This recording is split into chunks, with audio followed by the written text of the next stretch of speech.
Hey man, it's me, Kevin Smith. Are you listening to the right podcast? Because you're supposed to be listening to Three Guys in a Flick. Are you listening to that right now? Then you're in the right place. Enjoy. Ladies and gentlemen, please take your seats. The show is about to begin. Now hold on, team. Gary has already proven to me that he is 100% committed to the team. He proved it last night by sucking my...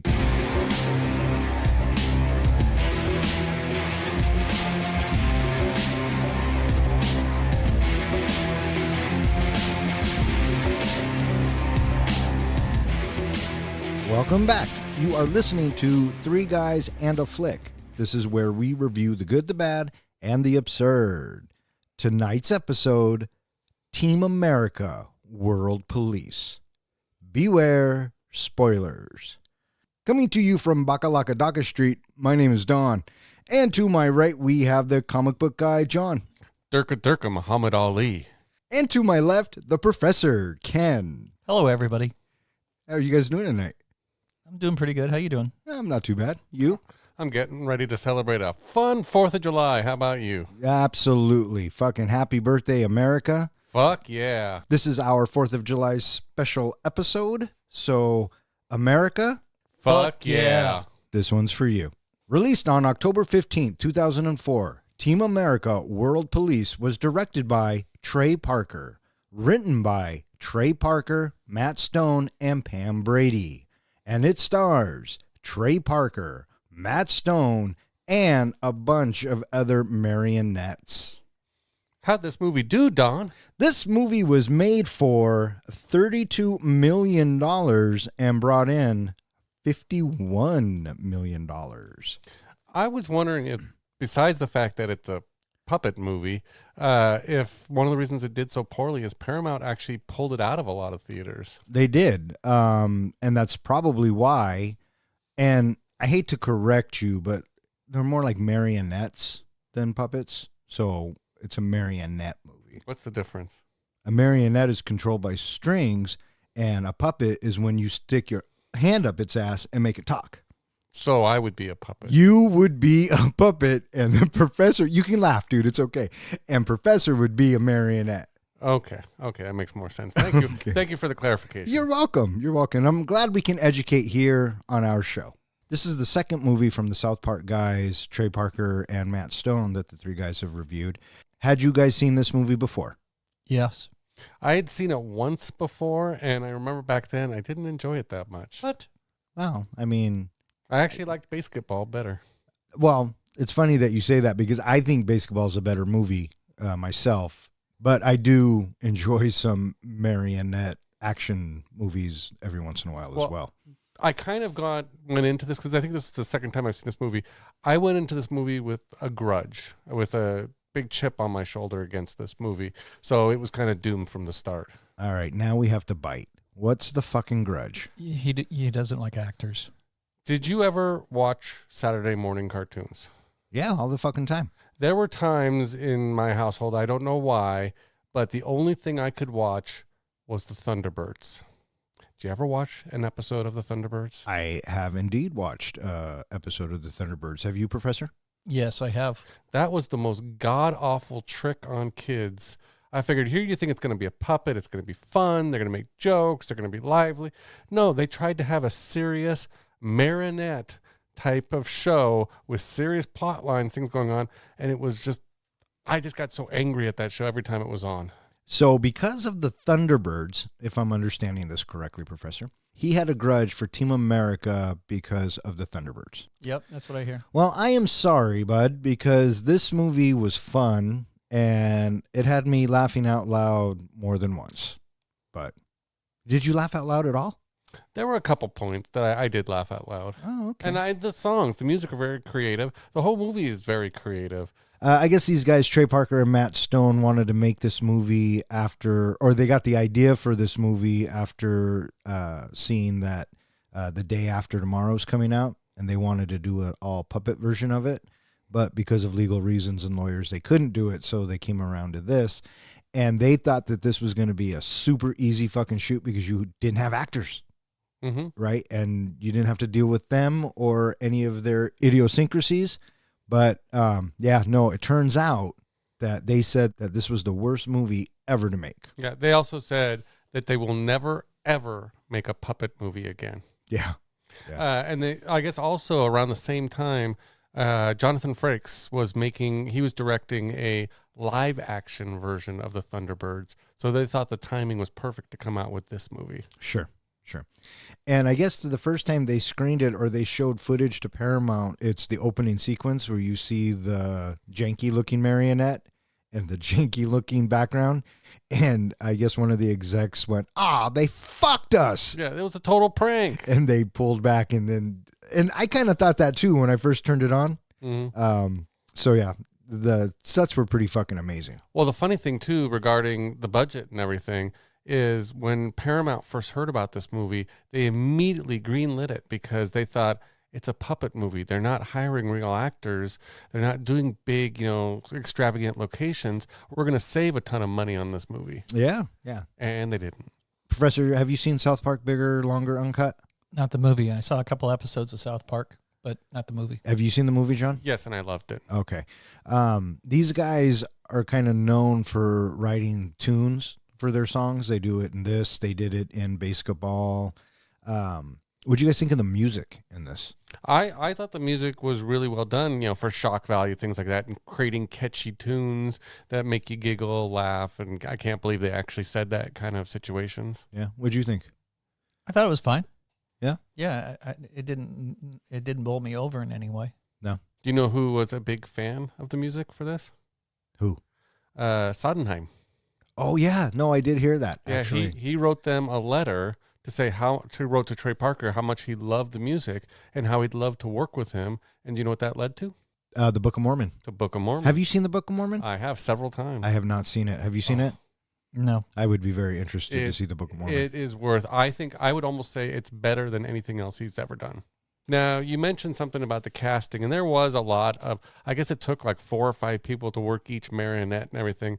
But instead of talking about the casting, let's talk about the characters that they put in the movie. Like, you got your Matt Damon, you got your George Clooney. Oh, you're talking about the celebrities. The celebrities that they lampooned in this movie that they parodied. Did you have a favorite one? One of my favorites was the Matt Damon character, in that the story behind him was they originally, since both Matt and Trey are friends of Matt Damon and love him, they were going to make him very intelligent and articulated, and they're going to have him speak in several situations until they saw the puppet and thought the puppet looked a little special. So they decided just to make him say his name because of how special he looked. Yeah. And I hear tell George Clooney said he would have been offended if he wasn't in the movie. Yeah, and Alec Baldwin, too, loved being in the movie. Did you have any celebrities that jumped out at you, or were they all kind of just... They were all kind of just. Yeah? Mm-hmm. Yeah. I did like Alec Baldwin. He was calm and cool, and I just like the premise of the celebrities controlling everything or having the most power. Because, what Matt and Trey are doing are lampooning Hollywood, Bruckheimer, America. They're setting their balls on the table, and they're just laying it all out there. And I, for one, think it's at times fucking hilarious. Well, in an interview, Trey Parker said one of the points behind this movie was the fact of, everybody hates America for being the world police, and it's not a job that we want to do, but it's a job we do. And it's just like, everybody hates the cops, but you need them. You need to have them there. So they have to be dicks, but you still need them to be the dicks that they are. There was one celebrity, at least that I know of, that wasn't pleased with being in this movie. There was a couple of them. Couple of them? Sean Penn, who wrote them, and at the end of his letter said, "Fuck you guys." He said sincerely, fuck you. Yeah, and then Michael Moore didn't like it either. Oh, yeah. So, but they blew him up. Did you hear why they put Michael Moore in this movie? Because Matt Stone was interviewed when Michael Moore did the Columbine documentary, and Matt Stone lived close to Columbine. Was it Matt or was it Trey? It's Matt. Was Matt. Well, he interviewed him, and then while he was interviewing him, I guess I haven't seen Bowling for Columbine, but there's some animated sequence, and Michael Moore kind of let people believe that Stone had something to do with that animated sequence, and he never corrected people on it, and he got very upset for being associated with that animated sequence. Yeah. And just to throw it out there, Matt and Trey are diehard Bronco fans, so already 2.5 for me. So there you have it. Did you know that North Korea tried to have this film banned? Oh, shocker. They did not want it to be shown, I guess, in the closest country to them, the Czech Republic, but they failed and it got shown all over, and they were pretty pissed about it. Yeah, I can't imagine why Matt and Trey turned their leader into a alien cockroach. So, nah, we're not mad, right? One of the other big issues they had with making this movie is they had scripted it all out and decided what they were going to do, and then when they got to the point to filming some scenes, it wouldn't work with the marionettes. So they had to constantly, throughout the entire film, rewrite scenes. And so that really drove both Matt and Trey crazy. Yeah, like I said, they hated this fucking shoot, for sure. Is it about that time, Don? Oh, why, yes, boys, it is about that time. Welcome to another edition of Master Movie Trivia. I am your reigning champ. You may call me the champ. I have compiled 5 questions and 5 questions only to test your knowledge of the movie we are reviewing. Each question could be worth multiple points, so if you know the answer, say it. And please wait until I finish each question. Let us begin. Question number 1. According to the song, how much does freedom cost? $1. Ooh, that's close. Any guesses there? Mm-mm. $1.05. Gotta say $1.05. What would you do? Question number 2. Where did the Arabs strike first in the opening film sequence? Paris. Paris. Point. Did you notice that the streets were lined With with croissants? Yeah. And Panama is all weed trees. Mm-hmm. And I think it's Cairo or somewhere, all of the palm leaves are dollar bills. Mm-hmm. So, question number 3. What must Gary promise Lisa before she'll make love to him? He won't die. That he'll never die. I love that he says beforehand, he goes, I can't promise not to die. I would make love to you right now if you could promise me that. I won't die. Yeah. I mean, he changes his tune real quick. Question number 4. What was the name of Team America's master computer? Intelligence.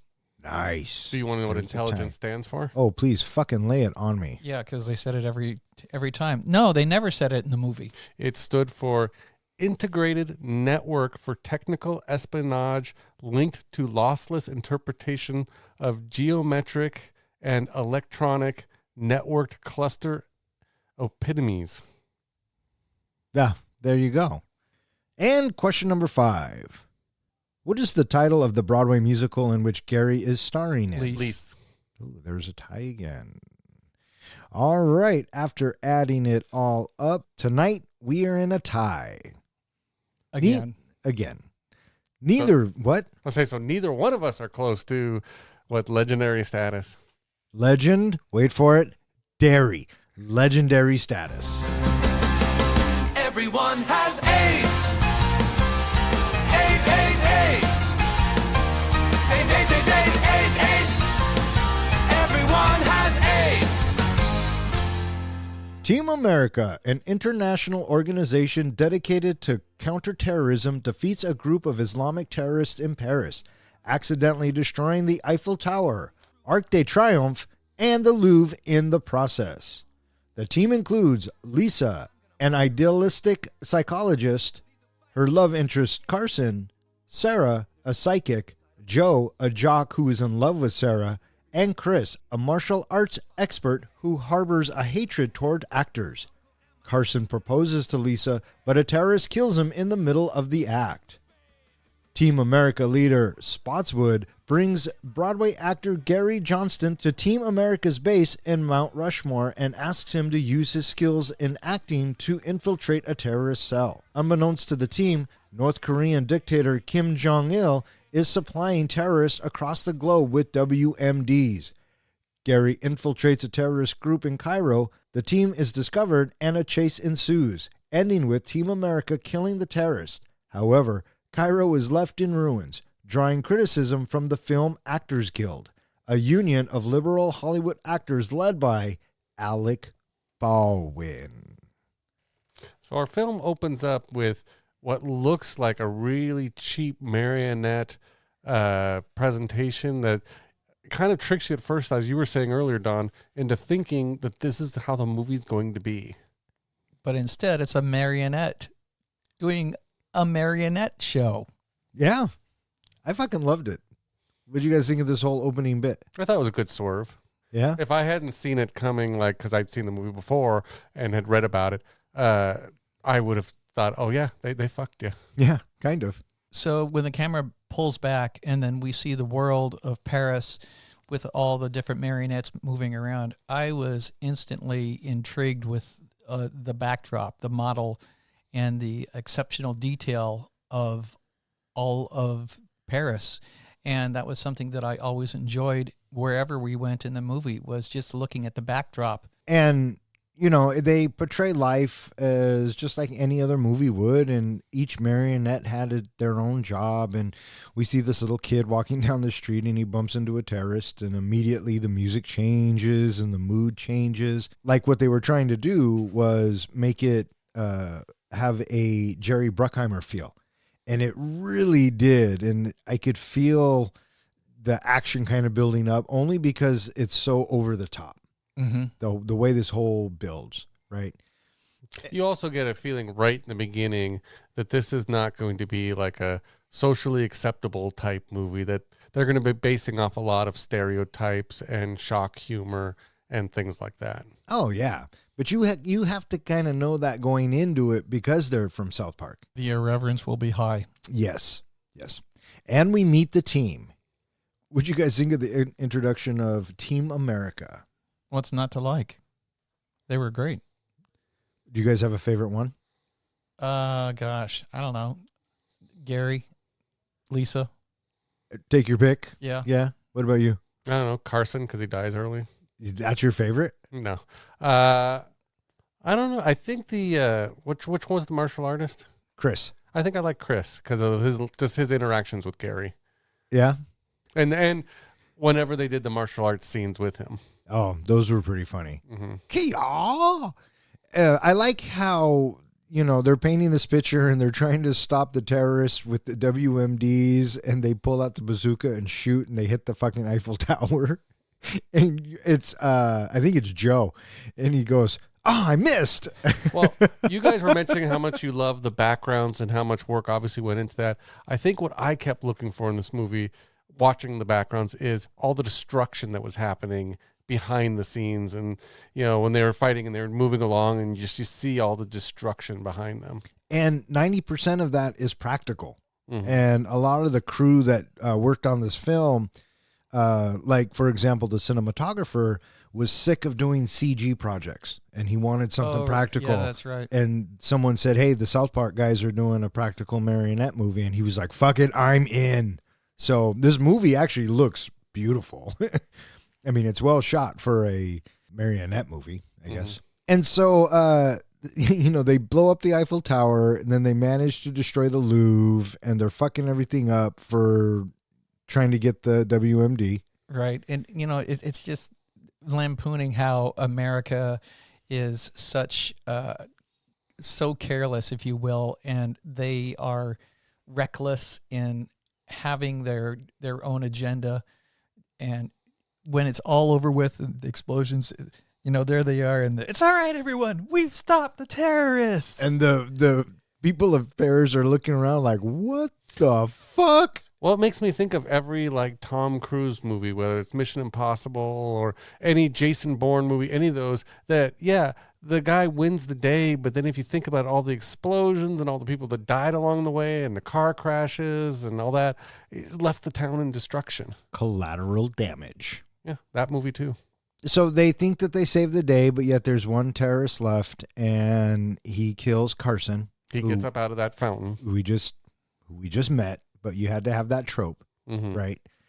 And the team's like, oh, and it turns out that Carson just proposed to Lisa, and now he's dead. He dies in Lisa's arms. Tragic. And the camera pulls back, and we get a scream, and yeah. And then we cut to, Looks like New York City. it looks really good. Yeah. Yeah. And I like watching the cars drive Mhm. when you look at the city and everything. And now we're at Broadway and we're watching Lise, and we can see Spotswood in the shadows watching Gary, who is our protagonist. Mhm. And he's acting the hell out of it. What'd you guys think of this whole take on Rent? It was fun. Yeah. Have you ever seen Rent? No, have you? Yes. Of course you have. Of course he has. Have you? No. Okay. It was a pretty good parody of Rent. I mean, that's almost the whole premise of Rent is everyone dies from AIDS, basically, or everybody has it. Wow. Well, that sounds uplifting. Mm-hmm. And so it turns out that Spotswood is the head of Team America, and he has this idea that an actor can have the smarts or intelligence to infiltrate and become, like the greatest weapon. Well, if you think about it, every super team needs an actor. I mean, look at the A-Team. They had Face. Absolutely. That's a fucking great point. Yeah. Yeah. What'd you guys think of this meeting when Spotswood goes up to Gary and says, I have an incredible offer for you. hey, you're not going to get me in your limo and stick your finger inside of me or make me perform oral sex on you. Oh, I get it. I'm supposed to get in your car and let you put your finger inside me. Then, if I go down on you, I get a movie part. Spotswood's like, no, Gary, despite what you think, not everybody in Hollywood is a homosexual. But would that be is that either a foreshadowing of what happens later on, or is that going to be a callback from later? It's a callback. It's a callback? It's a callback. Well, I guess it could be foreshadowing because it's an action. Yeah, because he has to prove later his loyalty. I love it. His- And so, yeah. And so Spotswood convinces him, no, nothing like this is going to happen. And he gets in the car, and Spotswood immediately goes to, now suck my cock. I love the stretch Lamborghini, too. Or so, and they're driving, and it takes off, and Gary goes, a limo that turns into a flying car? Now I've seen everything. And Spotswood goes, have you seen a man eating his own head? Then you haven't seen everything. I love the writing. It's so good. Mm-hmm. And so they fly to Mount Rushmore. Well, the Lamborghini, it valmorphosizes. Which turns it into a plane, right? Mm-hmm. And they fly away, and Spotswood takes Gary to headquarters, which is in Mount Rushmore. I love how George Washington's jaw drops, his tongue comes out, and then the Lamborghini flies in, which makes it look like he's, hilarious. It's so funny. What'd you guys think of the meeting where Team America gets to meet Gary? I thought it was fine. I thought it was good. Yeah. And is it Chris that takes an instant disliking to him? Because we obviously know each person has their own little story element that we have to get to later. Oh, absolutely. Mm-hmm. I wouldn't have it any other way. Mm-hmm. And so this is where they pitch the idea. You're an actor. You can do this. And, some of the members are like, fuck this actor. We don't need him. But ultimately he gets talked into it. And they do this $1 million surgery on him. Okay, but first he turns them down. Oh, that's right. He does turn them. First, Gary turns them down. Oh, and that's then right. Baxter will take him wherever he wants to go. I love how he goes, Spotswood. Lisa gives him a card, something. Right. Callback. I love how Spotswood goes, if you don't want to do it, there's the door. And it pauses for a moment, and Gary goes, okay, thanks. And he walks out the door. And then we get that great song. It's probably one of my favorite songs of the movie. Which one's that one? What would you do if you had to give up your freedom? I don't know if those are words, but that's my fucking second favorite song. We had a little montage of him looking at the different historical landmarks. Around DC. Did this perspective fuck you up at all? No. It was really good. Well, if you notice a few of the places, he was the size of a marionette, whereas the landmark was huge, especially like at the Vietnam Wall. Yeah. He was tiny compared to how big that wall is. Yeah, well, they shot him in front of the actual monument, so they had to use perspective with the camera. And I thought they did a great job. Very convincing. Because it convinces Gary to go back and join the team. Yeah. What'd you guys think of the whole transformation bit? You know, I know that they make, jokes of being very stereotypical and things like that, but the fact that the beard looked like it was just taped on and was hanging off, that was kind of funny. I thought it was hilarious because you know what it looked like? It looked like pubes. Yeah. It looks like pubes that were randomly spattered on his fucking face, even though they went through this big, elaborate sequence. He looked awful. And did you see that they just painted his face 'Cause brown he was still light-skinned under his eyes. and around his neck and everything? And, of course, what did they put around his head? A turban. A towel. A Was it towel. just a towel? Yeah. So, I mean, these guys. Around this time, we also get North Korea, Asia, 5,945 miles west of America. I like how each time they do this, they say how far away it is from America because it's always all about America. Fuck yeah.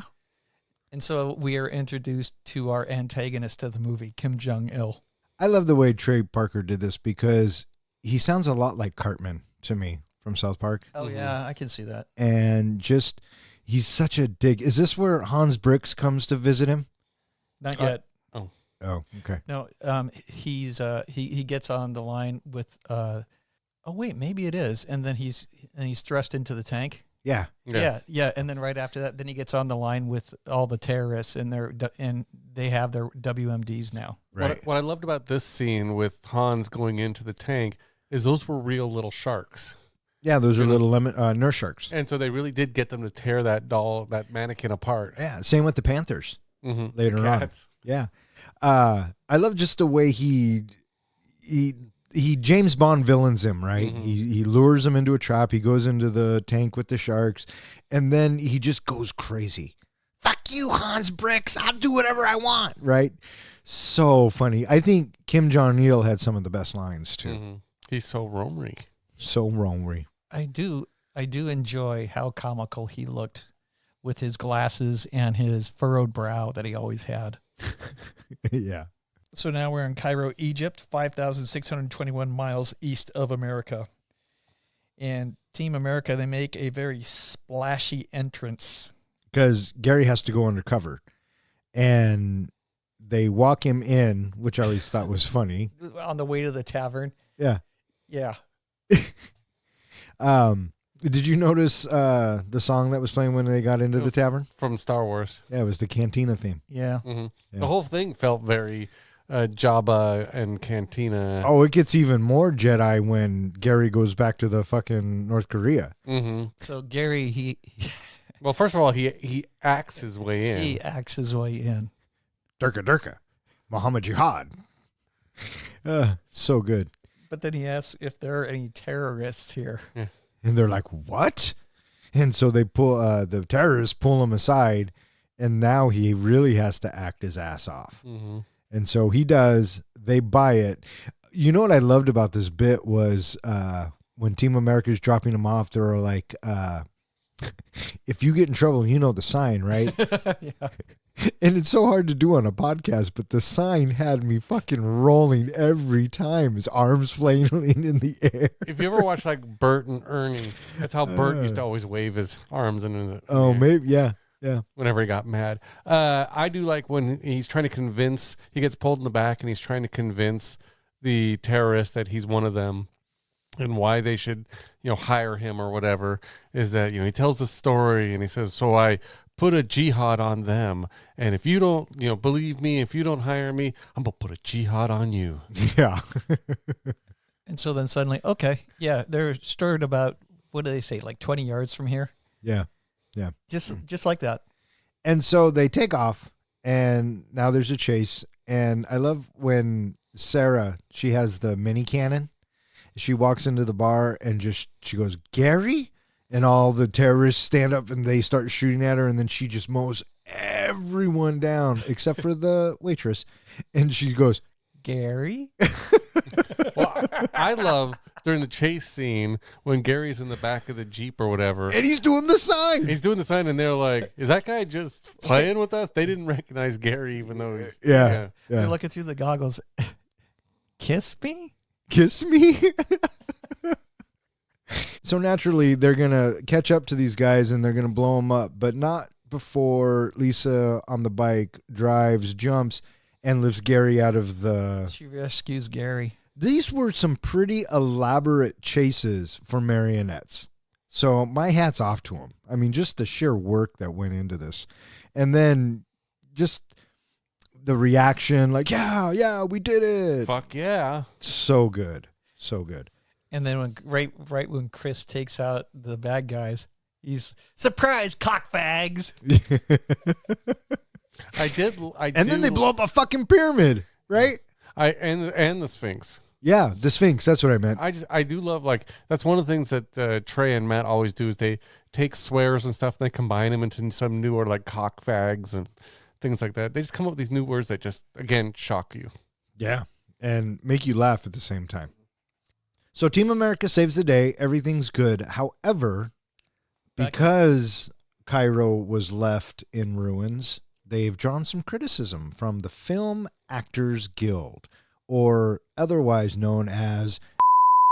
what'd you guys think of their involvement in this, starting with Alwick Baldwin? I thought it was a pretty good Alric. It's Alric. That's what I just said. You said Alwick. Alric. Alwick. Alwick Baldwin. Barwin. Baldwin. Barwin. Baldwin. There you go. I did think it was a pretty good parody in that Hollywood always does insert themselves into these kind of conflicts, these things around the world. You always hear about Sean Penn being in some Middle East country standing up for their rights. Oh, whoa. Let's not talk about Sean Penn, because the last thing the three guys need is a letter that ends with, sincerely, fuck you. If we got that, I would frame it. I was just going to say that. Yeah, I probably would too. Wait, frame it or the thing about Sean Penn? Frame the fuck you letter from Sean Penn. I mean, you should have seen some of the comments when you were in the box. Yeah, well, I'd be curious to hear about those sometime. Okay. Just not now.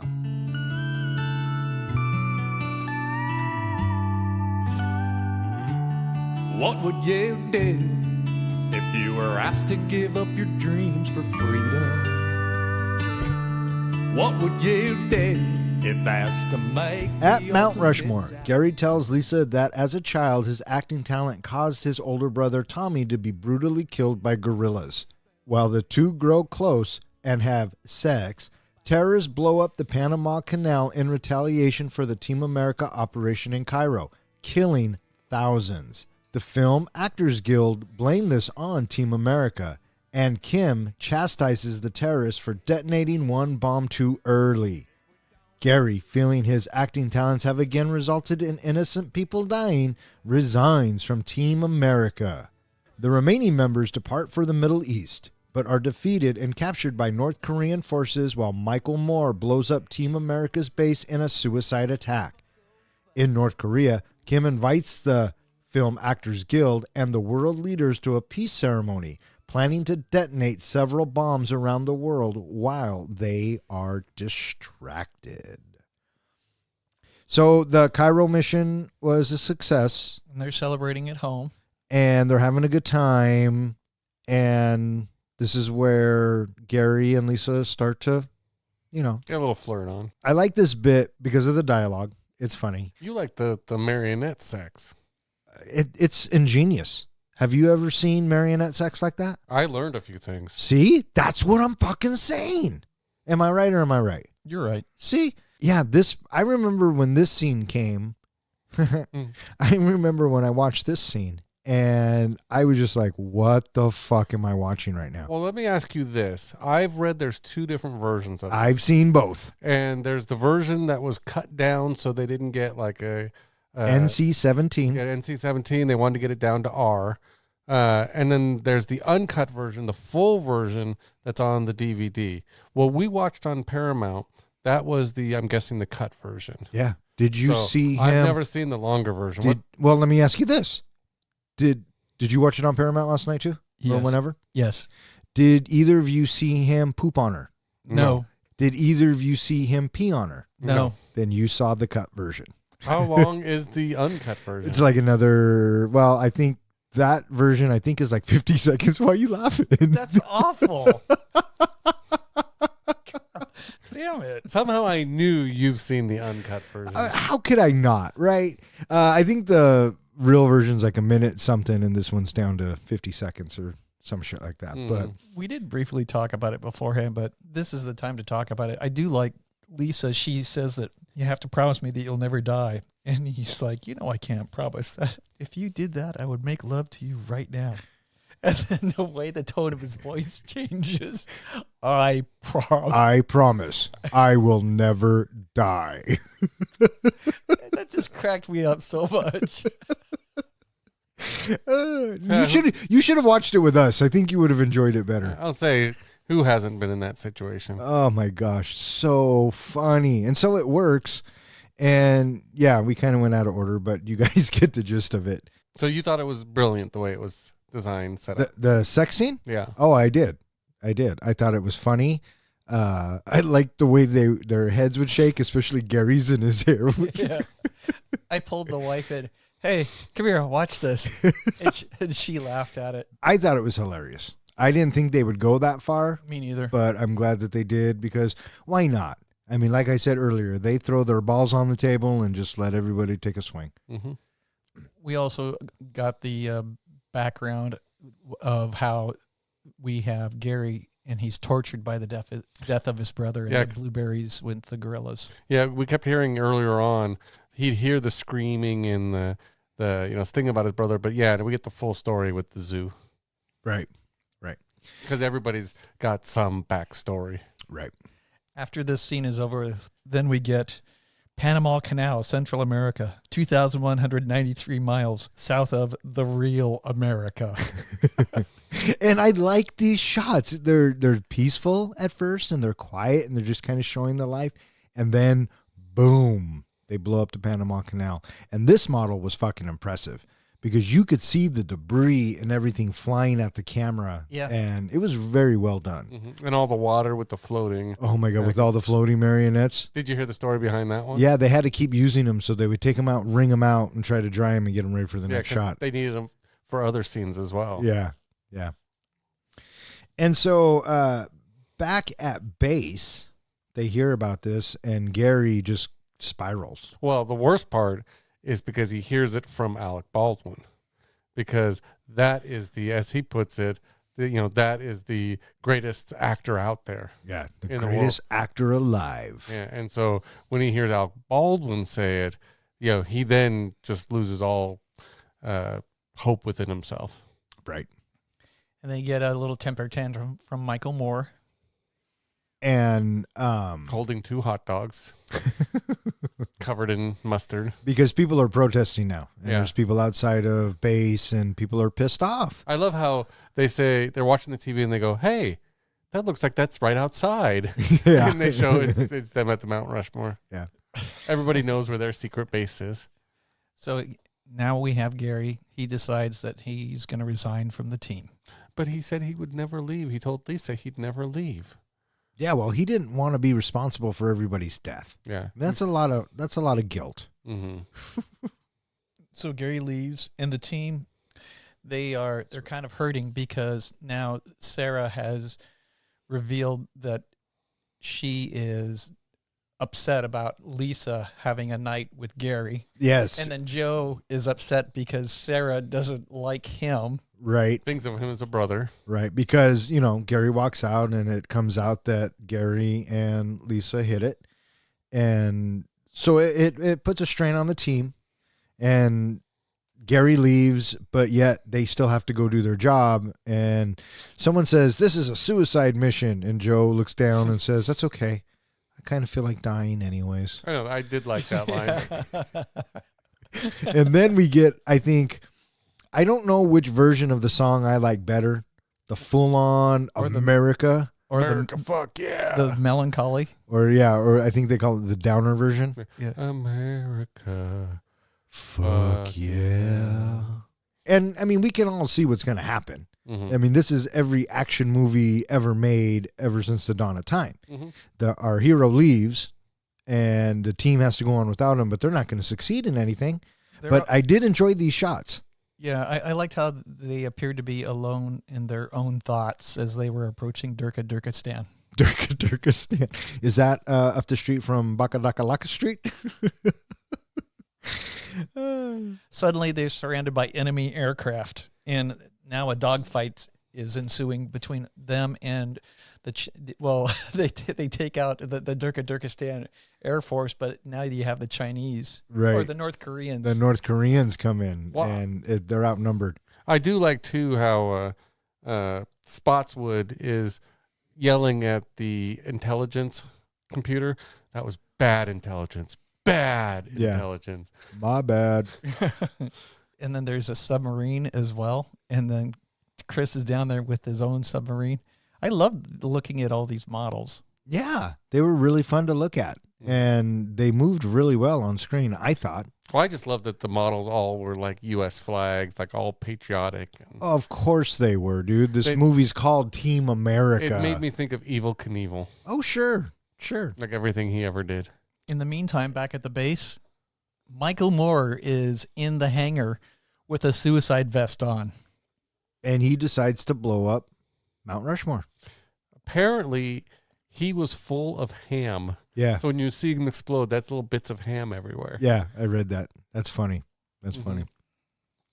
And in the meantime, Kim Jong-il reveals his plan that he's going to hold a peace ceremony and invite all of the best actors and celebrities to distract the most important people in the world while a bunch of WMDs go off all over the world. Yeah. I want to go back to right after Mount Rushmore is destroyed. You have Lisa when she yells, "We've lost intelligence." I repeat, we have no intelligence. I just love that. So the entire team is shot down. All of the vessels are now snafu, kaput. And with that, now you have Kim Jong-il, and he wants their ships destroyed, and he wants Team America. And then we have him. He's having Kim Jong-il. He's having a little pity party, and he's singing "I'm So Lonely." What'd you guys think of this song? Oh, I loved it. It's very catchy, kind of mellow. It fits. I loved looking at the palace too. And what an idiot. How did you like how he goes into that one place where everybody's being tortured Uh-huh. and come, just all the things you see in the background going out was kind of fun. Yeah, it reminded me a lot of when Satan sings in South Park. Mm-hmm. So, our most evilest villain feeling sorry and having a pity party for himself is funny because, well, he's a fucking villain, Mm-hmm. right?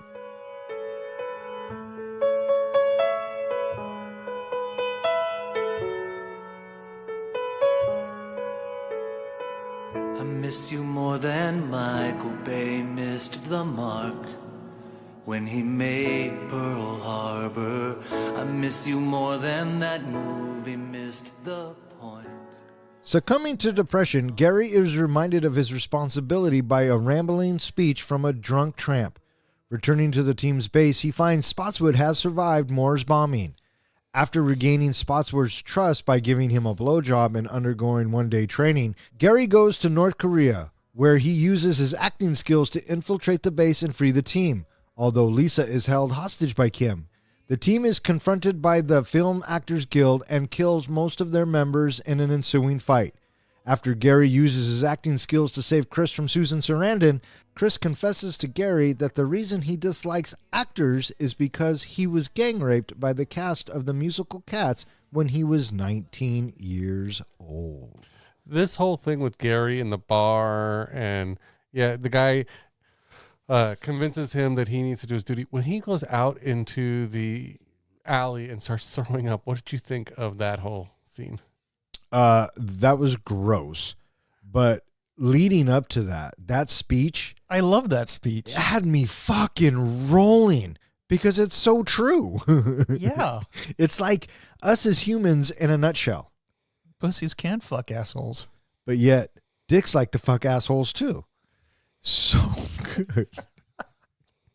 But at the end of the day, everybody's covered in shit.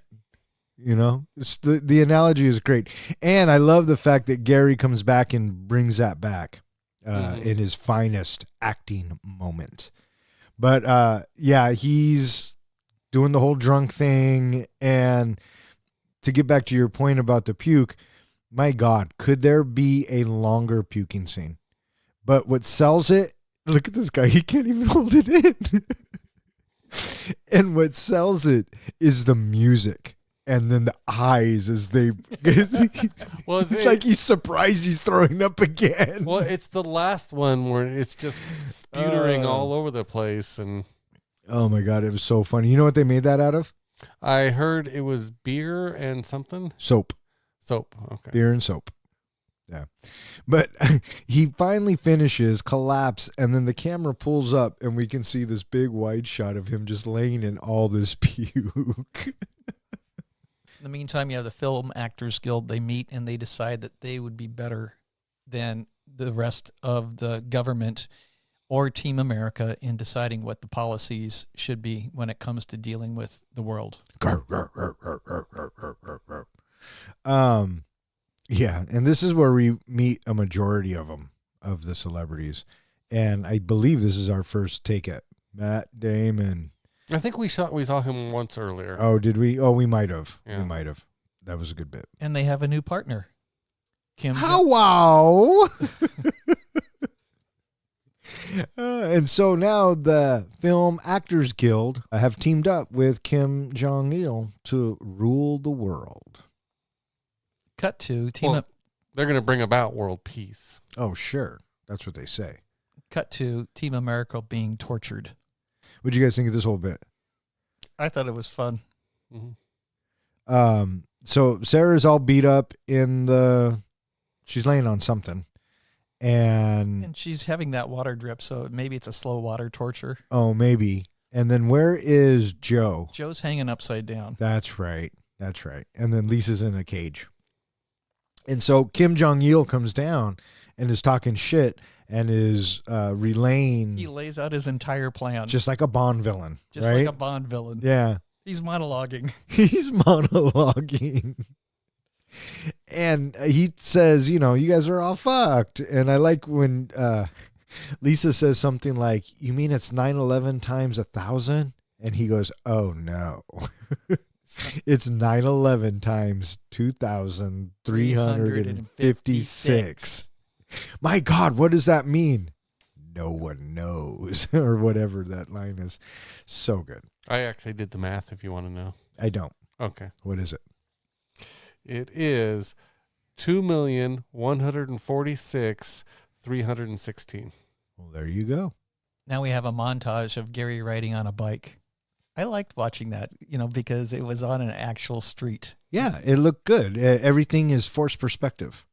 And yeah, I enjoyed it too.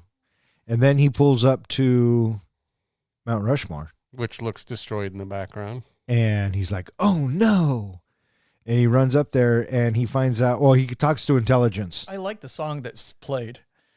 Pearl Harbor sucked. Oh my God, yes. I miss you like Michael Bay missed the mark at Pearl Harbor.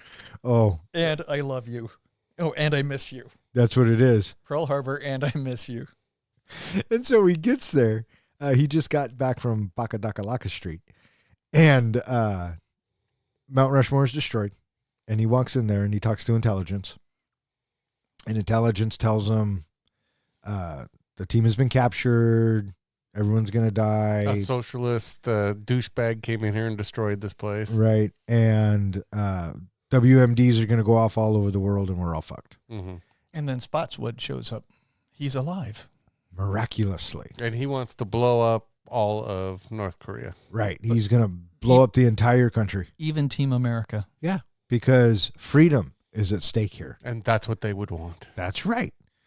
Naturally. But Gary wants back in. Gary says, I can do this, Spotswood. And Spotswood's like, yo, you fucking deserted us, bud. You're a quitter. And you know what? I don't trust quitters. And you are going to have to prove to me. He says, you're a butt fucking quitter. That's right. It's so good. Now that is Academy Award winning writing. I think so, man. I'll trust you, but only if you perform oral sex on me. What? What? Because everything stops and he's so matter of fact about what? I like when you hear the Right zipper. here, right now. Yeah. And so Gary does it. And like you said, you can hear the zip of his fly. Oh, he drops his pants and Gary doesn't want to do it. He goes, well, fine. I guess you don't love America or you don't want to succeed. Pants back up. I think the thing that cracked me up about this scene was how slow you see Gary's head from the back of his head to start going down. He's so reluctant, right? Because he's not sure this is really happening. But then you look at Spotswood, his eyes are closed and he's completely ready for it. It's so funny. But hey, Gary has to prove that he's 100% committed. So, Yeah. he does it. And I thought this would be Professor's favorite song of the movie. The montage song? Oh my God, so good too. Mm-hmm. You know what we need? We need a montage. And I'm thinking, wait, aren't his friends getting electrocuted and shit right now? Does he have time to be having this training montage? But apparently it worked. Well, that's how you speed things up. You put it in a montage. Right. And so now Gary is ready to go get the team. And Kim Jong-il, he is at the palace and he has all of the world leaders now gathered together. And so this is where, Alec Baldwin takes the stage. And then all the WMDs are going to be detonated. And Lisa is thinking it's over. Well, the thing that cracked me up in this scene is, again, kind of the comparisons to James Bond when Kim Jong-un says, now is the time for me to, flip the switch. And he flips the switch in 5 minutes. Yeah. And he takes Lisa with him because she talks back to him. And so he dresses her up just like a villain would do. And she thinks all hope is lost. And then we cut to a brown cloak walking up the stairs, and motherfucker, if that's not Luke walking into Jabba's palace, I don't know what is. You will let me in. Totally. Oh, he's a pretty good actor. Let him in. So it fucking worked. And so he gets in, and And the shooting starts. Oh, that's right, because it's very Matrixy, right? Mhm. Because Yep. he drops the cloak and he starts shooting everybody. Mhm. Yeah. Did you catch the other comparison to The Matrix? Yeah, later on. When they're fighting Samuel Jackson, and what does he say? Quit trying to hit me and hit me. Yeah, which I guess they put in that joke because Lawrence Fishburne's always being, they're always thinking that Lawrence Fishburne and Samuel Jackson look alike. So they put that joke in. So Gary gets in and the shooting starts and he discovers the team and he frees them. Meanwhile, Martin Sheen and Tim Robbins, they're guarding Team America, and Gary lures them away. Gary's dressed up like a soldier. Mm-hmm. And he comes down and he says, there's a disturbance or something's happening. And Tim Robbins and Martin Sheen take off. And it turns out that it's Gary. Because he pulls off the mask. Because he's acting his ass off. Mm-hmm. And he finds the team. And they kind of have a hard time trusting him as well. Yep, but they agree that they're going to get Lisa. Well, is this where on the comm Sportswood tells them? Well, yeah, he says, Spotswood sent me, and they're like, Spotswood's dead. And then Spotswood comes on the intercom and says, no, team, I'm alive. And everyone's like, ooh, ah. And that's when Spotswood tells the team that Gary is 100% committed. And so Joe's reaction is like, oh, okay. Okay, good enough for me. So now they have to go. The Film Actors Guild, they're going to take up arms and try to stop Team America at all costs. Out of all of them, what was your favorite celebrity death? I liked Samuel Jackson with the cats, and his head gets torn off by one of the cats. That's in my top 3. Yes, absolutely. That was a great one. What about you? That one was good. I liked Helen Hunt getting cut in half. And then Janine Garofalo. That's in my top 3 too. Her head melting or whatever it was. Well, it got blown up by a shotgun, so it was half there. Yeah. Oh, it's so good. But my favorite one is when Susan Sarandon falls off the balcony and then just splats. Oh, Yeah. that was very splashy. I love how in that whole scene, was it Joe was ready to believe her or was it Chris? Oh, no, it was Chris. Chris was ready to believe her, and he's like, no, she's acting. Yeah, Gary spotted it right away. And that was a good little play on that whole scenario. This is where Chris tells Gary why he doesn't like actors, and now he's starting to come around a little bit. I do also want to point out that I love the slow-mo cool walk that the Team America has when they're going to confront the Film Actors Guild, and then you have that same piece of music, Battle Without Honor or Humanity, that we get in Kill Bill. I was watching that, and I was thinking to myself, that tune, Battle of Honor Without Humanity, whatever it's called, is probably the best slow motion walk down a hallway tune, or It's so badass. the gang's coming, or whatever. Yeah, it's so good. And I also like when the team splits up, Sarah's like, no, Joe, I'm going to go with you now. And so Yeah. they're starting to heal and get over everything. And Sarah and Joe get trapped, and they're going to get eaten by The Panthers. the Panthers. I love it when the cats come in. because they're just such little kitties. Yeah, they're kitty cats. And Lisa uses her psychic ability. No, it doesn't work. Joe is like, you can't do that. You're not psychic. But the cats jump through the windows and attack. Who was it? It was Samuel L. Jackson and Sean Penn. down for the count. Mm-hmm. So now we have Chris and Gary. They get knocked out.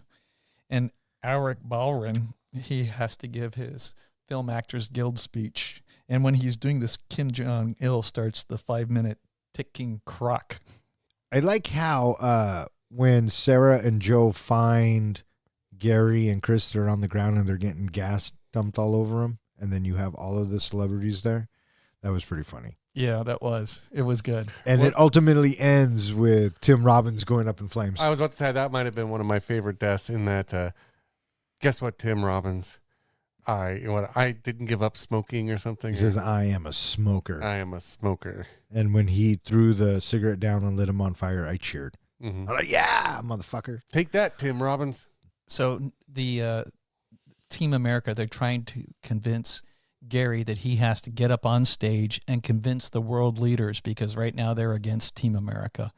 They have to convince that Kim Jong-il is bad and that they need to arrest him. And this audience is not supporting them at all. Not at all. I'm so lonely, so lonely, so lonely inside real Rome. There's no one, just me only, sitting on The my team crashes the peace ceremony and Gary goes on stage, delivering a recontextualized version of the Tramp's speech, arguing that dicks, though criticized by pussies, are necessary to stop assholes, which convinces the world leaders to unite. Kim betrays and kills Baldwin for being unable to counter Gary's argument, but he is kicked over a balcony by Lisa and impaled on a German delegate's pickle helm. Kim reveals his true form as an extraterrestrial cockroach and flees in a spaceship, vowing to return. Gary and Lisa happily begin a relationship and the team reunites, preparing to fight the world's terrorists once again. Roll credits. So Gary takes the stage and he has to counter Alec Baldwin's actorness, but he's scared. He can't upstage Alec Baldwin. Greatest actor in the world. But then Chris says something and says, no, you're pretty fucking good too, guy. And so I love this rendition of the dick, pussy, asshole speech. So funny. He starts off with, we're dicks, and he commands the room. I love the looks from the other people when he says that, we're dicks. Yeah. And then he goes through the whole thing, and it's fucking hilarious, you know, because he's saying everything that's wrong with, I don't want to say humanity, but he's kind of saying that. And even though we're all this, that, and the other, it's okay. But in this instance, if you don't let this dick fuck that asshole, we're all going to be covered in shit. It's so good. And surprisingly, it made sense. It does make sense. That's what makes it so good, in my opinion. Mm-hmm. I love that fucking speech. Mm-hmm. I agree. And so everybody turns on Kim Jong-il, and he's pissed, right? He's fucking so pissed at Alec Baldwin. Fuck you, Alec Baldwin! And he kills him right then and there. And then Lisa kicks him over the fucking edge. He's impaled. And, we think the day is won, but the timer's still going off, and we have to cancel the bomb. I love how, what it is to cancel the bomb. You mean the big cancel button? Yeah, just can you hit the big cancel button? Oh, so funny. And they do with 0.1 of a second left. 1/100th of a second. Thank you, Professor. 1/100th of a second. So funny. So funny. And then Gary, immediately after that, Gary asks Lisa to forgive him. And she's like, shh, you had me at dicks, fuck assholes. So good, dude. I can't believe you didn't like this more. But, oh well. To each his own, right? Like I said, PTSD. Yeah, maybe. I say get over it, but what do I know? Spotswood tells all of the delegates they need to go home, go back to their countries. Their countries need them. And then after that, he sings the praises of Gary. And how good he was. Kim Jong-il. His mouth opens up and out crawls a cockroach. What the hell? What'd you guys think of that whole bit? That was crazy. I started to think of Men in Black. Yeah, me too. Absolutely. Me too. I mean, it doesn't... I wouldn't put it past him. I was thinking when I saw that it leaves the door open for a sequel, but we know Matt and Trey will never do a sequel to this movie. Yeah. They unlock the place where they're keeping all the vehicles, and we get the tune again. And yeah, that's fucking Team America. Welcome to a new segment we like to call Face the Wheel.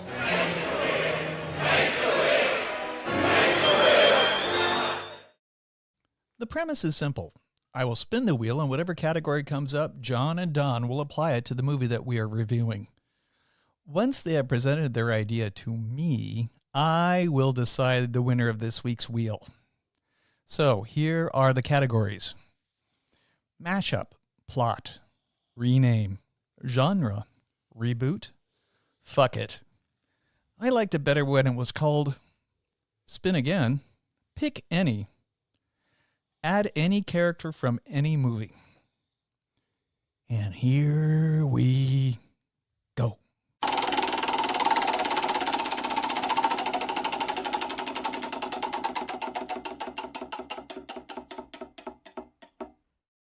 Genre.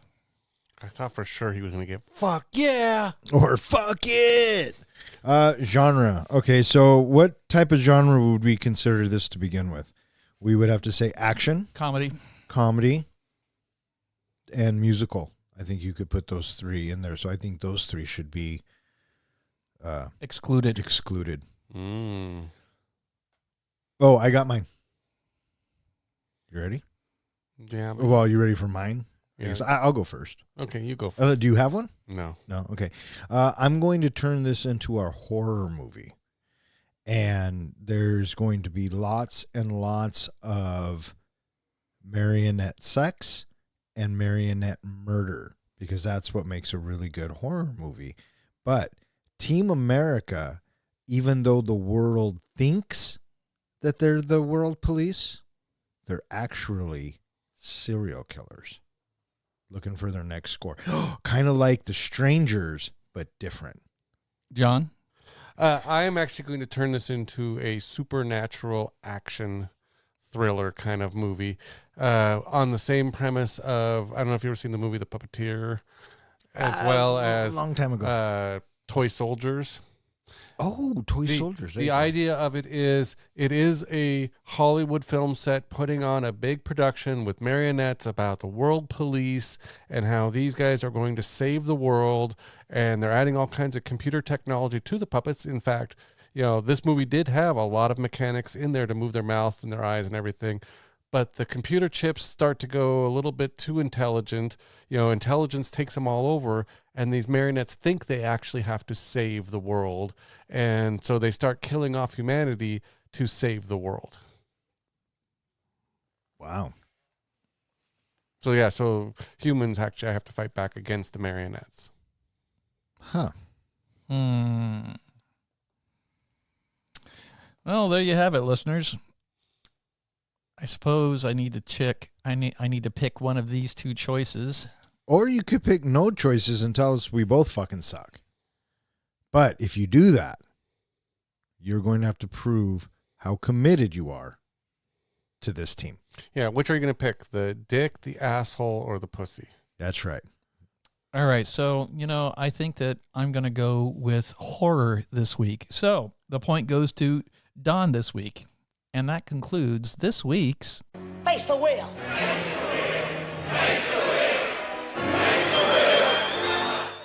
Wise choice, my good professor. Wise choice. I guess congratulations are in order. Hey, dude, you kicked my ass 2 weeks in a row, bud.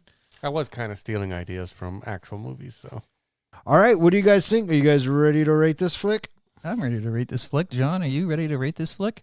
I've got some blueberries in my pocket and no gorilla pit in sight. Let's do this thing. Professor, how do we do our ratings? We do our ratings on a scale of 1 to 5 fucks. 5 fucks is a movie that we think is cinematic gold. A 1 fuck movie is where you get done watching it and I'm never watching this again. And what's a 0? A 0 fuck movie is you get done watching it, you turn to your buddy and you say, "Oh, for shit's sake, what the hell? Why would you make me watch this? I want 1 hour and 48 minutes of my life back." Or in other words, we just don't give a fuck. I suppose that because it was my pick. You go first. Thanks, buddy. Okay. Team America. Fuck yeah. I'm a big fan of Trey Parker and Matt Stone. I really dig me some South Park. I really enjoyed basketball. I get their humor and it's funny to me. So, that says a lot. Not only that, but they're Bronco fans, so they're okay in my book as well. I thought this movie for the time was inventive. You don't see marionette movies, and as the comic book guy pointed out, there's a reason why. But in this instance, we did get one, and I thought it was different, yet the same to every action movie out there, and whether it's homage or parody or satire, the South Park guys know what they're doing. And I laughed, and there were bits in this where I literally laughed out loud, and I love when a movie can make me do that. Is it a perfect movie? No, not even a little bit. One could call it a guilty pleasure, but I just call it a pleasure. I don't feel guilty about watching it because when I do, this movie makes me laugh. The soundtrack's good. The models and the background and just the attention to detail is very much worth kudos. I thought that the sets looked excellent, and even the forced perspective shots and using the little kitties and the lemon sharks. They were all just nice little touches. But overall, as a film, I think it's good. I like to watch it when there's nothing else on. And so for those reasons, I'm giving Team America World Police 3 solid fucks. Okay, John, you or me? I can go next if you'd like. Yeah, lay it on me. Well, regarding Team America World Police, I'm going to start with what I saw as the positives of this movie. I thought the writing was very unique. I thought they did a great job in getting their point across. It was bold and unapologetic humor. The songs, anytime you get a movie from, or even a movie from Trey and Matt, you always get fun songs. They're always hilarious. They're always very unique, and they get stuck in your head. We're going to be singing America Fuck Yeah for, I think, a couple weeks going forward. The scenes, we talked about it earlier. Everything was well executed the way that they did it. The backgrounds, the designs, it's almost like they thought of almost everything. And there is some good social commentary in this movie. Now, as for some negatives, the marionettes, the fucking marionettes. And it wasn't even the good kind of like puppets like Muppets, but it was the Thunderbird marionettes. I don't know. Again, from my childhood, I just had such bad experiences watching that show that I just couldn't get that out of my head of disliking the characters just right off the bat because of that. Also, the offensive and raunchy humor, while we still think it's funny, it really doesn't stand the test of time. I don't think audiences today will laugh at it as much as we laughed at it when it first came out. It's kind of that Blazing Saddles kind of thing of, back then, funny as hell. Today can be a little more offensive than funny to some people. There was also a lot of over-reliance on shock value. And that type of humor, while for me it's funny maybe the first time I hear it, the second time I hear it, it's somewhat funny. But then you start seeing that it's only funny because it's got, a shock to it. The plot was a little thin.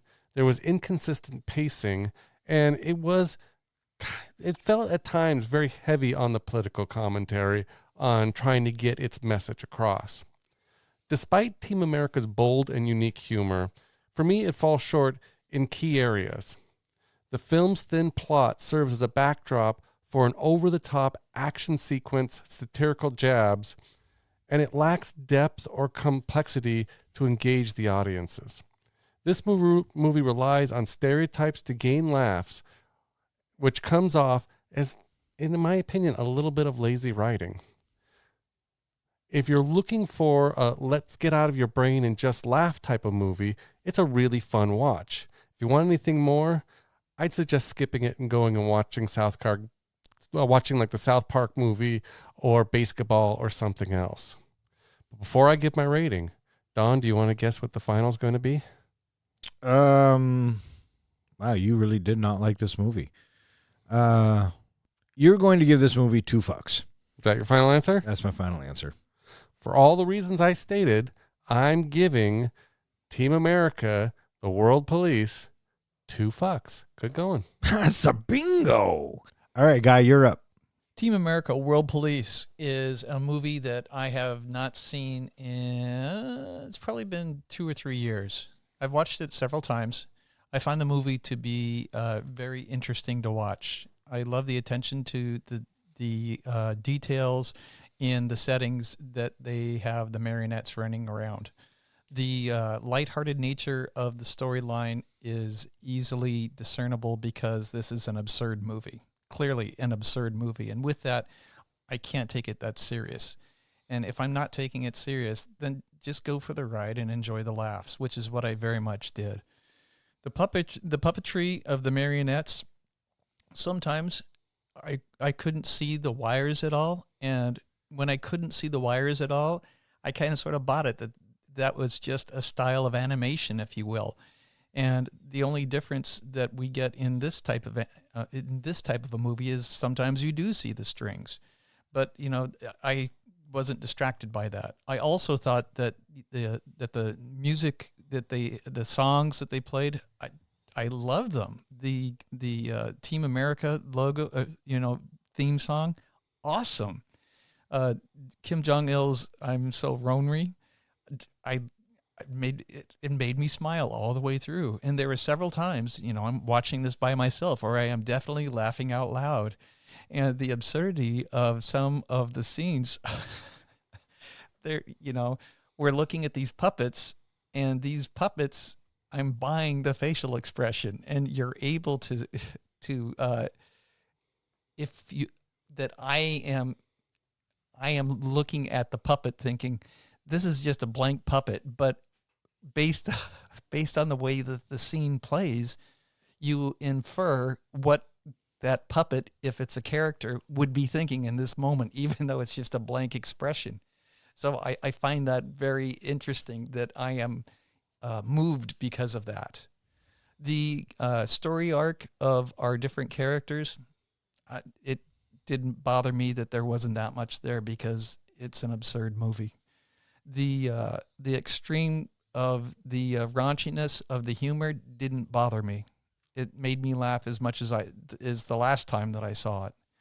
I think that having the lampooning that happens to several walks of life, the Film Actors Guild, the over the topness of America and its pompous behavior, I totally agree with that. And so the whole thing for me, I didn't find any of it to be that disparaging. I didn't take any of it serious. It's not a movie to be taken serious in any way, in my opinion. And with that, I still think that it's a good watch, and I think that it is 3.25 fucks. 3.25 fucks from the professor, 3 fucks from me, 2 fucks from the comic book guy. That gives Team America World Police an average of 2.75 fucks, which now ties it in the 27th spot with The Black Swan. It is slightly better than The Adventures of Priscilla, Queen of the Desert, Scrooged, and Atonement. And it is slightly worse than Solo, A Star Wars Story, Tommy Boy, The Last Dragon, and The Never Ending Story. All right, that is going to wrap it up for this episode of Three Guys in a Flick. If you would like to know which movie we're going to be reviewing next, please check out the website. Speaking of which, hey, John, where can they find us? They can find us at 3guysinaflick.com, where we go ahead and post all of our show notes, movie trivia, anything else we feel like posting there. You can also find all of our podcasts, and you can find a form where you can submit a movie you would like us to review next. You can also find us at all of social media, as well as anywhere that hosts podcasts. And while you're listening to us, be sure to give us a rating and a comment. We'd love to hear from you. All right. I just want to thank myself for picking Team America. I thought that was really good, and given by the professor's laughter, I'm happy that he watched it. I do want to say a special thank you to Mike, who left us a comment on one of our podcasts, I think for Black Swan. Great to have Dawn back. Thanks for reviewing my movie, and I really enjoyed the episode. You guys are hilarious, as always. Keep up the great work. I always look forward to listening to you every week. Great comment, except for the part about Dawn being back. What, you didn't like me as the host? Oh, poor you. Listen to this fucking guy. We also had a comment for Sin City from Loke626. Yes. Got any beers? Thank you guys for doing this one. Well, thank you, Loke, for listening. We just want to say again, happy birthday to America. Fuck yeah. And we want to thank anyone who listens and who has suggested a movie. If you keep listening, we'll keep recording. For Three Guys in a Flick, I'm Don. I'm John. And I'm Ken. Thanks for listening. Now it's time for both of you to show me how committed you are to this podcast. Suck my...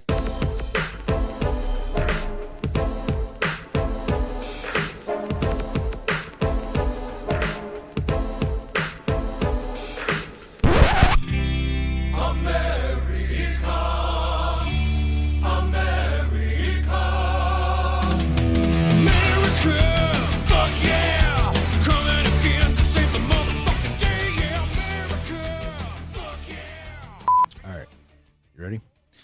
Let's get the show on the road. Every fucking week. What did I do? No, me, dude. Oh. Me. It's not always about you. Well, I burped at the same time you did it. Oh, that's convenient timing then, right? And to my left. Are you going to be able to make it through this show tonight? It's this fucker. Coming to you from Bakalakadaka Street, my name is Don. You're not going to be able to get through that, are you? Well, the professor's trying not to laugh, too. I shouldn't have looked. You shouldn't have looked. Look away. Don't look me in the eye. Don't look me in the eye. Fuck you. I never even thought about that. That's fantastic. Yeah. It's too bad I got to cut it now. Can't come from you. You want the professor to repeat all that? No, I'm going to. Oh. Okay. On a German delegate's Punkelhabu. No. Pickelhabu? No, call it a pickle helm. All right. It's about that time. What do you got? Nothing. Liar. What do you got? You want to hear mine first, or you want to go first? I want you to go first. Okay. Well, I've got 2 this time. Of course you do. And let me guess. I'm going to do in the order that I like them. That's what I thought. Okay, go on. So we've got Team America. I went with Cream America. Oh, that's a good one. Or I had Team America, Wood in My Pants. Huh. Interesting. I like the Cream America. That's good. World Police. Scream America, World of Puss. I'd watch that one. Which one was the better one, Professor? I know they're both kind of. I know. I know. had another one, but I'm not going to read it.